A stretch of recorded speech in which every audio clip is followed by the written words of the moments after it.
खोपोलीतील मंगेश काळोखे हत्या प्रकरणी आतापर्यंत 12 आरोपींना अटक. काळोखे यांची हत्या सुपारी देऊन झाल्याचे निष्पन्न. सुधाकर घारे, भरत भगत यांच्या सहभागाबाबत मात्र तपास सुरू.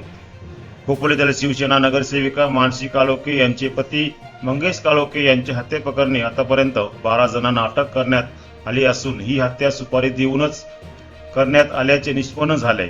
ज्याच्या या गुन्ह्यात सहभाग आढळून आला आहे त्यांना रायगड पोलिसांकडून अटक करण्यात आली असल्याची माहिती पोलीस अधीक्षक अचल दलाल यांनी दिली.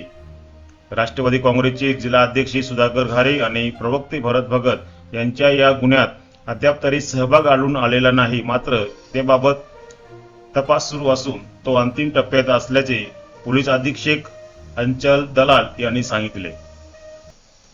आपण महत्त्वाचा मुद्दा काढला. मी सांगू इच्छिते की जे आपला खोपोलीच्या खूनचा गुन्हा होता त्याच्यात एक आणखीन डेव्हलपमेंट आलेली आहे. त्याच्यात जे मारणारे 5 लोक होते त्यापैकी 2 एक दर्शन देवकर म्हणून निष्पन्न झालेला आहे आणि दुसरा महेश धाईतडक म्हणून. जे बाकीचे 3 लोक आहेत यांना कॉन्ट्रॅक्ट किलिंगच्या याच्यात प्रकार उघडकीस येत आहे. म्हणजे जे रवींद्र देवकर आहे त्यांनी याच्यात एक प्रकारे सुपारी देऊन काही मुलांना लोकांना बोलवलेला होता आणि त्यांनी हे घडवलेलं आहे.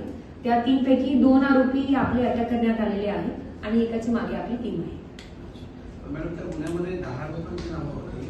बरोबर. त्या बाकीच्यांचं काय आहे का त्याच्यात जसं मी सांगितलं की कॉन्ट्रॅक्ट केले म्हणजे कोणाला पैसे देऊन त्यांच्याकडून घडवून घेतला गेलाय प्लस त्यांचे स्वतःचेही लोक इन्व्हॉल्व होते. तर याच्यात कॉन्स्पिरसी करून हे गुन्हा घडवण्यात आलेला आहे. तर जे बाकीचे लोक आहेत त्यांच्या डिटेलमध्ये आपण चार्जशीटमध्ये देणारच आहोत रोल. ज्यांच्या रोल निष्पन्न झालाय त्यांनाच आपण अटक याच्यात केलेला आहे. जे कॉन्स्पिरसीचे वेगवेगळे भाग असतात.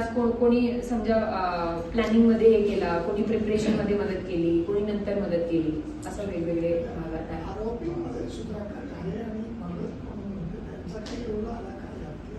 त्यांच्या सध्या रोल तपासाच्या अंतर्गत आहे.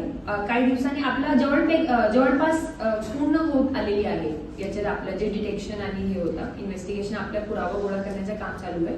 एकदा आपल्याला शेवटचा आरोपी पण मिळाला की पूर्ण पिक्चर आपल्याला क्लिअर होऊन जाईल. मग ते जे घारे आणि भगत म्हणून आहेत ते आता फरार म्हणून आहेत की त्याची गरज त्यांना अटकेची गरज नाही? सध्या आपल्याला पुराव्यामध्ये त्यांची अटकेची गरज वाटत नाही. पण हे पूर्ण नाहीये कारण जोपर्यंत आपला शेवटचा आरोपी ज्यांनी एक्झिक्यूट केलेला आहे तो मिळत नाही याच्याबद्दल पूर्ण खात्रीने सांगणं चुकीचं होईल.